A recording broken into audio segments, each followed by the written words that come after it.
Coach, tell us about sports psychology and how we can apply it in our life and training and the mental part, the physical part.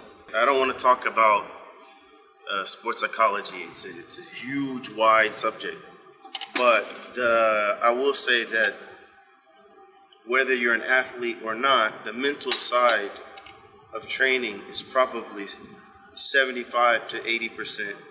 And in some instances, it could be even 90% of, 75 to 80 and up to 90% of the effort that you need. It's some of the times people think it's physical effort. No, sometimes it's mental effort. The physical aspect of it, I'll take you for example. When I was playing any sport that I played, or whether even it was in the gym, you're doing exercises, and after a while your body gets accustomed to the exercises, and we call that getting in shape, right? So once you're in shape, and let's say if it's running, or if it's football, or basketball, boxing, whatever the sport is, the coach at that time, once you're in shape, somewhat shape, he's gonna push your mental limitations. For example, when you get fatigued, the first thing that happens when you get extremely fatigued in any exercise is lack of blood and oxygen to the brain. So an athlete, when he's in these scenarios, if they're not trained to fight the mental battle, that's when the people give up. And it's the same if a non-athlete. You'll see guys, they'll come in the first week, the body, when they're trying to get in shape, their body is all in pain and sore and stuff like that. At that point, it's a mental battle because they can still move, they can still walk, but they don't want to feel that pain. So you need a coach that either minimizes the pain or gives you encouragement or explains to you from a physiological aspect what's happening to your body and why you need to, we'll adjust the workout, but you need to push through this moment. And what you do, what happens is when you go through that process with a good coach, whether it's an athlete or not, what you find is that you get stronger mentally. You're mentally more stronger. You have more mental fortitude by pushing. Another thing is, I'll say, is from a psychological aspect, is making achievable goals. Not making your goals too high and too lofty, not making them too easy, but achievable goals. Well, because what that does to the brain is that it reinforces the actions that you've been doing. It reinforces it. Oh, now the mind, even though the body went through it, the mind says, aha, I can't do it.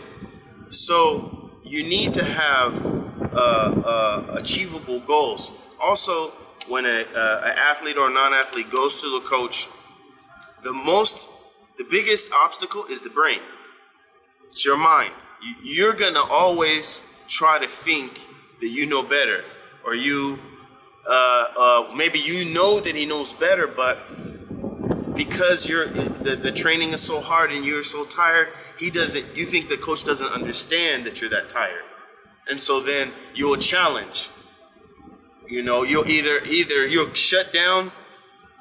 You won't go as hard as you could, or you might even challenge the coach, or you might say, "Oh, I don't want to do that exercise because it hurts." You know what I mean? These are all of these kind of mental pitfalls. It's the biggest thing for athlete and a non-athlete, especially when you're first getting together with a coach, is those mental pitfalls. It's really in the mind is what's stopping you from growing. But I believe sincerity trumps everything. If you're sincere, whether you're an athlete or not, and you have a good coach, you just trust in your coach. And your coach is going to take you to places that you never thought you could go. And then what's also going to happen, what happens a lot, is you're going to go farther than the coach even expected. When you really are sincere, that's what happens. You do things. Sometimes I can look at videotape of me playing football, And I'm like, how did I do that? SubhanAllah. I'm like, how did I do that? I don't know how to do that. And that's my personification of what my coaches taught me. They got me in shape. They taught me fundamentals. Now the rest is up to me. Right, right. So then what happens is sometimes when you really, really let yourself go, just amazing things come out. Before I close, another one is determination, being driven. Some guys will see that they have a limitation. Like me, I was always short. So what they do is, because they have a limitation, they try to accentuate their strengths. They try to make whatever they have that's good, try to make it really, really good. And that takes a certain level of mental fortitude. Understanding, yes, I'm a short guy. So how can I still play this sport, being a short guy, but being effective? It takes some humbleness to say, hey, I'm not 6 foot. You gotta be humble with it. You gotta accept reality. These are all mental challenges. You have to accept reality. Then you have to say, hey, what's my goal? Well, I'm fast, I want to be faster. I'm strong, I want to be stronger. I'm smart, I want to be smarter. So then again, it takes that will, that determination. And then if you have a teacher or a coach that's mentoring you, again, you can go really, really far. That's what I'll say about sports psychology. And another time we could get into some specific aspects of sports psychology, like one that just comes straight to my mind, that I studied is getting in the zone. And I'm gonna be honest, as an athlete, I've only been in a zone a few times, but I'll tell you what, your best of your champions, they floated in the zone all the time. They knew how to turn on and stay on, and when you're in the zone, everything just comes out almost perfect. I don't want to say perfect, but almost perfect. You can see everything. Your timing is right. Your speed, your power, your explosion, everything is just right on par. And you do it effortlessly. You're not tired. You don't feel fatigued. You feel strong. This is called the zone. Another one we'll say, which is a chemical released from jogging, which is called runner's high. Now, I've felt this many times. And that's when you get in the zone. Also, it's the zone still. And that's when you get into this rhythm in your breathing, in your stride, your body is relaxed, and you start to jog effortlessly. And you don't feel anything. And you could just run and run and run and run. And this is called runner's high. These are the two examples that I think maybe in another show we could just talk about sports psychology. Let's say some key aspects that people that could focus on to try to turn on certain things in your mind, try to make some connection between your mind and your body by repetitive action and by mindset and training your mind to think a certain way.